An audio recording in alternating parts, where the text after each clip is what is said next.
আদাবর থানাধীন বাইতুল আমান হাউজিং সোসাইটিতে। প্রথমে ওই জায়গা থেকে প্রায় আমাদের 4000 পিস ইয়াবা উদ্ধার করা হয় এবং একজন আসামিকে ধৃত করা হয়।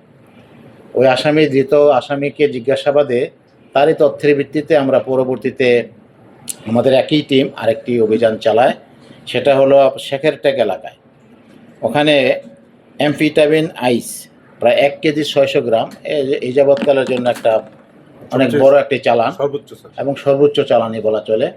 তো এটা ধরা হয় এবং ওই জায়গায় আমাদের 2 জন আসামিকে ধৃত করা হয়। তাদের বিরুদ্ধে ইতিমধ্যে মাদকদ্রব্য নিয়ন্ত্রণ আইন 2018 মোতাবেক মামলা দায়ের করা হয়েছে।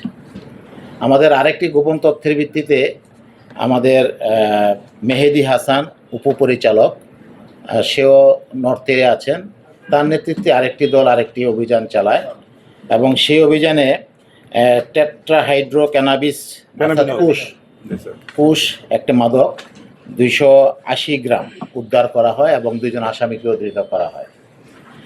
আমরা ইতিমধ্যে আরেকটি জিনিস জেনেছেন যে আজকে আমাদের বিমানবন্দরে একটি বড় চালান ধরা পড়েছে। এটাও এই যাবৎকালের জন্য একটি শ্রেষ্ঠ একটি চালান ধরা পড়েছে। সেটা হচ্ছে কোকেন, প্রায় 8 কেজি 600 গ্রাম ধরা হয়। যে এই ইতিহাসের মানে বাংলাদেশের ইতিহাসে এটা একটা সর্বোচ্চ পরিমাণ।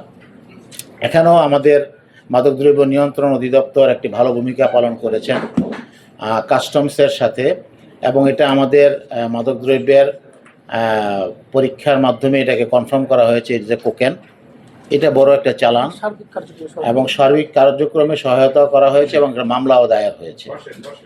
তো আমরা আশা করছি যে এইভাবে আমাদের অভিযানগুলি যদি সুন্দরভাবে পরিচালিত হতে থাকে, মাদকের যে আমরা তো আসলে মাদক উৎপাদনকারী দেশ নই, আমাদের বিভিন্ন দেশ থেকে মাদক এসে আমাদের যুব সমাজ, আমাদের সমাজকে কলুষিত করছে এবং আমাদের মাদকদ্রব্য নিয়ন্ত্রণ অধিদপ্তরের স্বল্প সক্ষমতা দিয়ে আমরা সর্বোচ্চ পরিমাণ চেষ্টা করছি এই মাদককে অন্ততপক্ষে নিয়ন্ত্রণে রাখার জন্য।